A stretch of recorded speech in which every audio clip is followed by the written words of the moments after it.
بسم اللہ الرحمن الرحیم۔ شام کے مشہور تابعی مقبول کا بیان ہے کہ حکیم لقمان کالے کلوٹے نوبی غلام تھے۔ اللہ تعالیٰ نے انہیں حکم و دانائی کا وافر حصہ عنایت فرمایا تھا۔ یہ غلامی کی زنجیروں میں جکڑے ہوئے تھے۔ بنی اسرائیل کے ایک شخص نے انہیں 30.5 مسکال کے عوض خریدا تھا۔ حکیم لقمان اس گھر کے کام کرتے تھے۔ حکیم لقمان کا آقا شطرنج کھیلنے کا بڑا شوقین تھا۔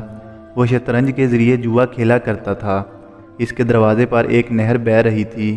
ایک دن وہ اس شرط پر شطرنج کھیل رہا تھا کہ فریقین میں سے جو ہار جائے وہ اس نہر کا پورا پانی پیے گا، بصورت دیگر ہارے ہوئے ساتھی کو جرمانے کے طور پر فدیہ دینا پڑے گا، جس کا تعین جیتنے والا ہی کرے گا۔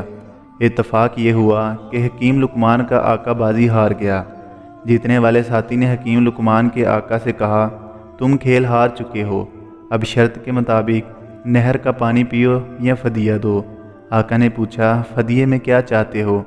جیتنے والا بولا، فدیہ یہ ہے کہ میں تیری دونوں آنکھیں نکال دوں گا اور تیری ساری جائیداد پر قبضہ کر لوں گا۔ حکیم لقمان کے آقا نے کہا، مجھے فیصلے کے لیے 1 دن کا موقع دو۔ جیتنے والے نے 1 دن کی مہلت دے دی۔ حکیم لقمان کا آقا بہت رنجیدہ ہوا۔ وہ غمزدہ حالت میں بیٹھا تھا۔ شام کے وقت حکیم لقمان اپنی پیٹھ پر گٹری لادے آئے تو دیکھا کہ ان کا آقا انتہائی رنج و غم کے عالم میں نڈال ہے۔ حکیم لقمان نے آقا کو سلام کیا، پیٹھ سے بوجھ اتارا اور آقا کی خدمت میں بیٹھ گئے۔ ان کے آقا کا معلوم تھا کہ جب بھی وہ اس کی خدمت میں حاضر ہوتے وہ ان سے حکمت بری باتیں سنتا اور محفوظ ہوتا، مگر آج آقا منہ لٹکائے بیٹھا تھا۔ حکیم لقمان نے عرض کیا، آقا کیا ماجرا ہے؟ آپ افسردہ کیوں بیٹھے ہیں؟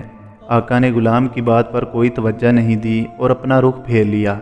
حکیم لقمان نے دوسری اور تیسری دفعہ اپنی بات دہرائی، مگر آقا نے ان سے کوئی بات نہیں کی۔ بالآخر حکیم لقمان نے زور دے کر پوچھا، آقا آخر آپ اس قدر گم سم کیوں بیٹھے ہیں؟ اپنے درد کا اظہار کیجئے۔ اگر میں آپ کے درد کا مداوا نہیں بن سکتا تو اس درد میں شریک تو ضرور ہو سکتا ہوں، بلکہ یہ بھی ممکن ہے کہ آپ کی پریشانی حل کرنے کا میرے پاس کوئی نسخہ نکل آئے جو آپ کے حق میں مفید ثابت ہو۔ آقا نے یہ بات سن کر انہیں اپنے شدید رنج و غم کا سبب بتلا دیا۔ پوری داستان سننے کے بعد حکیم لقمان نے تسلی دی، آپ بالکل شکستہ خاطر نہ ہوں، میرے پاس اس شر سے بچ نکلنے کا طریقہ موجود ہے۔ آقا نے بے تابی سے پوچھا، وہ کون سا طریقہ ہے؟ حکیم لقمان نے سمجھایا، جب وہ جیتنے والا آدمی آپ کے پاس آئے اور کہے کہ اس شہر کا پورا پانی پیو تو آپ اس سے اطمینان سے پوچھیں کہ نہر کے دونوں کناروں کے درمیان والا پانی پیوں یا بہاؤ کی طرف کا پانی پیوں۔ آپ کا یہ سوال سن کر وہ لازماً یہ کہے گا کہ دونوں کناروں کے درمیانی حصے کا پانی ہے۔ جب وہ یہ کہے گا تو آپ اس سے فوراً کہیں، ٹھیک ہے، میں شہر کے دونوں کناروں کے درمیانی حصے کا پانی پیوں گا، مگر پہلے تم بہاؤ کو روکو تاکہ میں پانی پی لوں۔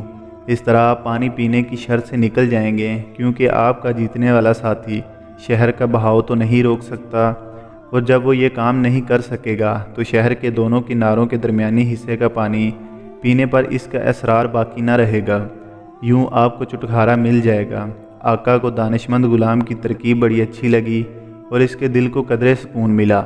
اگلے دن صبح اس کا ساتھی آیا۔ اس نے مطالبہ کیا کہ میری شرط پوری کرو۔ آقا نے کہا، بہت اچھا، پہلے یہ بتلاؤ کہ نہر کے دونوں کناروں کے درمیانے حصے کا پانی پیوں یا بہاؤ والے حصے کا؟ ساتھی نے کہا، کناروں کے درمیانی حصے کا پیو۔